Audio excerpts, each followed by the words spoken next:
IT job కోసం చూస్తున్నారా? ఐటీలో కెరియర్ బిల్డ్ చూసుకోవాలనుకుంటున్నారా? అయితే సమాధానం కోడింగ్ ట్యూటర్. అండ్ అయితే ఈ మొత్తం ప్రాసెస్లో ఒక serious question sir. Anil Ravipudi గారు యాక్చువల్గా ఇండస్ట్రీలో ఇప్పుడున్న డైరెక్టర్స్లో చెప్పి హిట్ కొట్టే డైరెక్టర్ ఆయన. కానీ ఆయన సినిమా చేసే నేను ప్రతిసారి చెప్దాం అనుకున్నది మీరే చెప్పేశారు క్వశ్చన్లో, రైట్? ఆయన సినిమా చేసే ప్రతిసారి కొంతమంది ఒక వర్గం దొరికేస్తాడు క్రింజ్ ఇలాంటివి అంటూనే ఉన్నారు. వాళ్ళన్న ప్రతిసారి ఇంకా ఆయన 100 కోట్లు ఎక్కువ కొడతానే ఉన్నాడు. Yeah. ఆయన కాన్ఫిడెన్స్ ఏంటి, ఎలా ఉంటాడు సెట్లో, సార్ అసలు ఇవి పట్టించుకుంటాడా? అస్సలు మ్మ్. సార్ ఆమె అనిల్ అన్న అయితే ఇది ఇట్లా ఒకటి జరుగుతుంది నీకు తెలుసా అసలు అన్నట్టుంటాడు. మ్మ్. ఆయన అసలు లోటస్ మీద వాటర్ పడితే లోటస్ తడవద్దు చూడండి. జారిపోద్ది బొట్టు. That is how he doesn't care. ఆయన ఇంకోటి ఏంటంటే ఎప్పుడు పని, హీజ్ అ వర్కహాలిక్. అండ్ అందరు డైరెక్టర్లు కష్టపడతారు, సార్ కూడా కష్టపడతారు. బట్ నాకు తెలిసి సార్ అనిల్ గారి సినిమాలు ఇట్లా హిట్ అవ్వడానికి కారణం ఏంటంటే because of what he does when he's not working. ఒకసారి షూటింగ్ జరుగుతూ ఉంది నవంబర్లో అనుకుంటా, చిన్న బ్రేక్ వచ్చింది 2-3 days. అప్పుడు సార్ ఇది ఏదో ఒక ప్రోగ్రామ్ ఉంది కదండి, డాన్స్ అవును, ప్రోగ్రామ్, ఆయన పార్టిసిపేట్ చేస్తారు, వెళ్తారు కదా జడ్జిగా జడ్జిగా. చేస్తారు. అవును. వెళ్ళారు. దాంతో ఒక రీల్ వచ్చింది నెక్స్ట్ డే. మేము షూట్గా ఏ రోజైతే మళ్ళీ స్టార్ట్ ఆ రోజు మార్నింగ్ నేను ఆ రీల్ చూసా. ఫుల్ దువ్వేసుకొని మంచి బట్టలు అది వెళ్తుంటే ఏ అమ్మ హీరో లెక్కున్నాడే ఏందా ఈయన అని నేను వెళ్ళి సార్ ఇది చూసారా మీరు అంటే అరే అన్నాడు.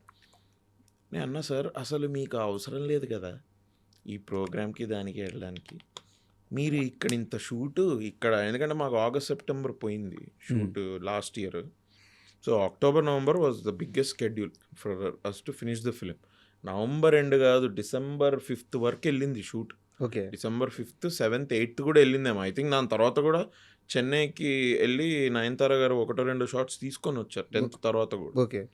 ఇంత దీనిలో మీరు ఈ మధ్యలో దీనికి వెళ్ళారేంటి లేదా అభినవ్ ఆయన చెప్పిన ఆన్సర్ తోటి ఐ వాజ్ సర్ప్రైజ్డ్. అంటే ఇట్లా ఆలోచిస్తారా వావ్ అని. ఏం చెప్పారు? నాకు ఊరికే ఒక దగ్గర కూర్చోవడం నచ్చదు అభినవ్. నా మైండ్ ఎప్పుడు పనిచేస్తూ ఉండాలి. నేను ఏదో ఒక దానిలో నా మైండ్ని నేను ఎంగేజ్ చేసుకుని I have to keep working. నాకు ఏం పని లేకపోతే చిరాకు పుడుతుంది. నాకు పని లేకపోతే నేను ఏదో ఒకటి చేయాలి. నేను ఎదర్ ఊరికెళ్ళి మా పేరెంట్స్ తోటి వేరే ఏదన్నా ఒక వాళ్ళ పర్సనల్ పని అయినా ఏదైనా చేయాలి, లేకపోతే ఇక్కడ ఉంటే ఇంకొక స్టోరీ గురించి అయినా ఆలోచించాలి, లేకపోతే ఫ్రెండ్స్ అయినా కలవాలి. I have to do. నేను ఊరికే కూర్చొని అబ్బా న్యూస్ పేపర్ చదువు, ఒక ప్రోగ్రామ్ చూద్దాం, ఇట్లాంటి ఇది నాకు ఉండదు. నేను ఉండలేను అట్లా. My mind has to be active అన్నాడు ఆయన. వావ్. అంటే ఈ రోజుల్లో కొంచెం టైం దొరికితే పడుకుందాం గంట ఎక్కువ, లేకపోతే లెట్స్ జస్ట్ ఈ లేజ్ అవే అంటారు కదా, సండే వస్తే నెట్ఫ్లిక్స్ ఆన్ చేసుకొని కూర్చున్నారు. వాళ్ళు ఏం పని ఉంది ఈవినింగ్ ఎప్పుడైతే తెలియదు, అయితే ఏమైంది వాళ్ళ సండే అన్న ఒక టేక్ ఇట్ ఈజీ. అవును, 8 సినిమాలు హిట్ కొట్టున్న డైరెక్టర్ ఆయన. అప్పటికి వరుసగా 8 సినిమాలు. 9వ సినిమా చిరంజీవి గారితో ఆల్రెడీ ప్రాసెస్లో ఉండింది అప్పటికి. ఆయన సమాధానం చెప్పినప్పటికీ ఆయన ఒక 2 days రెస్ట్ తీసుకుంటా అంటే ఏం కాదు, ఆయన అడిగే వాళ్ళు ఉండరు. No surprise. ఆయనకి 9 సినిమాలు కాదు, ఇంకో 9 సినిమాలు కూడా హిట్ అవుతాయి. ఎందుకంటే because he's like that. And నేను షూటింగ్ అప్పుడు కూడా చూశాను కదా సార్. సార్ అనిల్ అన్న సమీర్ గారు అదొక సచిన్ సెహ్వాగ్ పార్ట్నర్షిప్ లాగా. ఆయన మైండ్లో నడుస్తుంది ఈయనకు తెలుసు, ఈయన మైండ్లో నడుస్తుంది ఆయనకు తెలుసు. వాళ్ళిద్దరు పిచ్ మీద పార్ట్నర్షిప్ చేసుకుంటూ వెళ్తే 100 రోజులు 100 సెంచరీ తర్వాత సెంచరీ 100 పార్ట్నర్షిప్ అవుతూనే ఉంటుంది. ఆయన ఇప్పటికీ ఐ థింక్ ఇద్దరు కలిసి 3 సినిమాలు చేసినట్టున్నారు. అవునవును. నేను సెట్ మీద చూశాను కదా సార్. బేసిక్గా 8:30 అని చెప్తారు. Chiranjeevi sir being Chiranjeevi sir, he comes off at 8 only. Then they start shooting. ఆ రోజు ఎత్తుకున్న సీన్ 5 పేజీలు అవనివ్వండి, 8 pages అవనివ్వండి, 10 pages అవనివ్వండి, ఎన్ని షార్ట్లు అయినా ఉండనివ్వండి, ఈవినింగ్ 5:30, 5:45 వరకు అయిపోతాయి. ఫినిష్ అయిపోతాయి. అవ్వాలి ఏం లేదు, అయిపోతాయి అంతే. అది మసూరిలోనే కానివ్వండి, హైదరాబాద్లోనే కానివ్వండి. అండ్ ఊరికే తీసేయడం కాదు, మీరు సినిమా చూసారు కదా, ఎక్కడ ఏదో చుట్టేశారు, ఏం లేదు. ఇదేదో అశ్రద్ధతో తీశారు అన్నట్టు ఏం ఉండదు అక్కడ. ఎవ్రీథింగ్ ప్లాన్ బట్టి, and he so planned and he knows everything. ఆయనకి మొత్తం సినిమా ఆయన రాసుకున్నప్పుడే ఆయన ఐ థింక్ చూసేస్తారు అనుకుంటా. I think every director does that. మరి అందుకనే ఆయన 70 days 80 days అండ్ ఇంకోటి ఏంటంటే సార్, ఆయన హిస్ ఫార్మాటివ్ డేస్లో when he was writing for other directors or for other writers, ఆ టైంలో నాకు తెలిసి I think he worked the hardest. ఎందుకంటే మీరు ఇప్పుడు అన్నారు కదండి, చెప్పి కొట్టాడు అన్నారు కదా, అవును. దీనికి ఐ థింక్ ఒక ఆడియన్స్ ఫీడ్బ్యాక్ సిస్టమ్ కూడా even before he started making films ఆయనకు ఉండాలి. ఓకే. అంటే ఈ సినిమా వచ్చింది, నాకు బాగా నచ్చింది, ఆ ఆడియన్స్ ఏమనుకుంటున్నారు అది కూడా చూద్దాం ఒకసారి వెళ్ళి. And I'm sure they were many films that he would have gone and ఆయన ఆల్రెడీ చూసేస్తున్నా కూడా ఇప్పుడు ఈ రెండోసారో మూడోసారో ఆడియన్స్ రియాక్షన్ కోసం వెళ్తా అని కూడా వెళ్ళుంటారు ఆయన. కరెక్ట్. ఎందుకంటే ఆ పల్సు పట్టుకున్నారు ఆయన. ఫర్ హిమ్ టు నో, అవును. ఆహా నేను దీనికి ఎంజాయ్ చేసా, ఆడియన్స్ కూడా ఎంజాయ్ చేస్తున్నారా, ఏది ఆయన రాయని సినిమాలకు కూడా వేరే వాళ్ళ సినిమాలకు కూడా I'm sure he would have done that. లేకపోతే you will not know sir. ఇట్లా అంటే ఆయన పటాస్ తీసి 10 ఏళ్ళు అయింది కదా, అవును, 2015. దానికంటే ముందు ఆయన చేసుంటాడు ఇది. అండ్ అప్పటికి ఇప్పటికి సినిమాలు ఎంత చేంజ్ అయ్యాయి. అవును. అండ్ ఇవాళ కూడా ఇప్పుడు క్రింజ్ అనుకోండి, ఏమన్నా అనుకోండి సార్, నాకు తెలిసి సంక్రాంతికి వస్తున్నా ఎంత చేసింది సార్, 350 కోట్లు. అదేమి రీజనల్ మూవీలో ఆ నెంబర్ చూసి అప్పట్లో ఫీజులు ఎగిరిపోయినాయి. అదేమి గవర్నమెంట్ స్కీమ్లో తెచ్చుకున్న పైసలు కావు అవేమి. ఎక్కడన్నా నిల్చున్నారు వీళ్ళంతా వెళ్ళి, పోనీ మన సినిమాకి టికెట్ రేట్స్ గురించి గవర్నమెంట్కి రిక్వెస్ట్ పెట్టుకున్నట్టు, మేము 350 అనుకున్నాం, మాకు 200 వచ్చిందో 150 మీరు ఇవ్వచ్చు కదా అని ఏమన్నా అడిగారా వెళ్ళి? లేదు. థియేటర్లో audiences have gone and seen the film and అదే వచ్చిన పైసలు. అవును. How does it matter? ఎవడన్నా క్రింజ్ అనుకుంటే ఏంటి, ఏదనుకుంటే. పోనీ ఇంకోటి కూడా ఆలోచించండి, అందరూ ఒకటే లాంటి సినిమాలు తీస్తారా?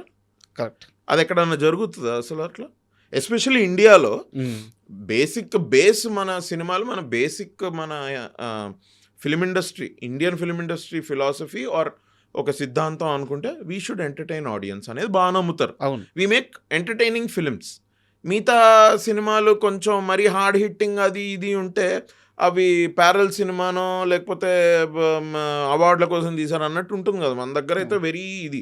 హాలీవుడ్లో అట్లా కాదు. హాలీవుడ్లో ఒక పెద్ద ఏ లిస్టర్ కూడా వెళ్ళి he will make a film that might seem like అప్పుడప్పుడు వాళ్ళు చేసే సినిమాలు. ఇప్పుడు షాషాంక్ రిడెంప్షన్ ఉంది, అది ఏమన్నా ఉందా దానికి?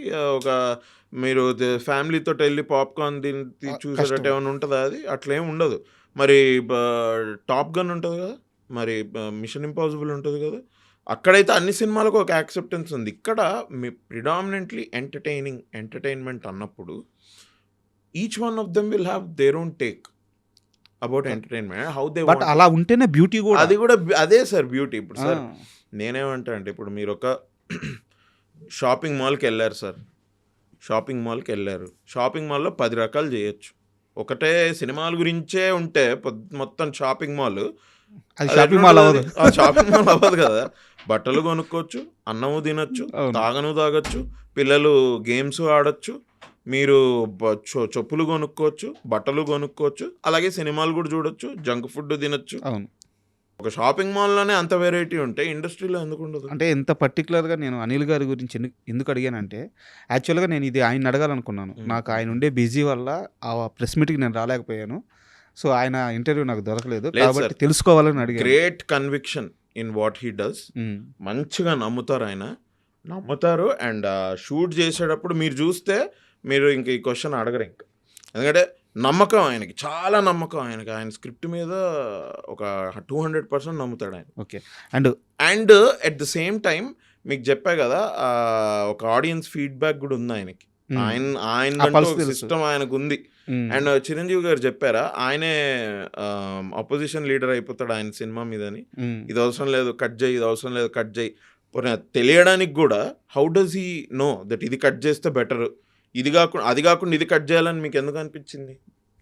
సో తెలియడం, పల్స్ తెలియడం. So I don't think it is audiences, real audiences going to go watch his film, enjoying the film. నేను మణిశంకర్ వరప్రసాద్ సినిమా అయితే 12th రోజు వెళ్ళా, మా 5-6 ఫ్రెండ్స్ తోటి నేను ఆర్టీసీ క్రాస్ రోడ్స్కి వెళ్ళాను. కూర్చుంటే 40 years 50 years 55 years అంకుల్స్ లేచి డాన్స్ చేస్తున్నారు. నాకు ఒకటేసారి ఓహో, అంటే ఒక ఇందిరాకు కూడా ఇలానే చేసి ఉంటారు. వాళ్ళు అప్పుడు వాళ్ళు యంగ్స్టర్స్ కదా, ఒక గ్యాంగ్ లీడర్, ఒక కొండబీటి దొంగ, ఇట్లా వీళ్ళు ఒక ఘరానా మొగుడు, ఒక హిట్లర్, ఇట్లైనా వాటన్నిటికీ వీళ్ళు ఇట్లా they really enjoyed the film sir. So దానికి ఇంకా పేరు పెట్టడానికి అవసరం లేదు, పెట్టేవాళ్ళు పెట్టుకోనియండి, బట్ సార్ పట్టించుకోని anyway, and I think he's doing great. And Manishankara Varaprasad గురించి నాకు ఇంకొక క్వశ్చన్. యా హర్షవర్ధన్ గారితో మాట్లాడినప్పుడు ఆయన ఇంటర్వ్యూలో ఒక మాట చెప్పారు.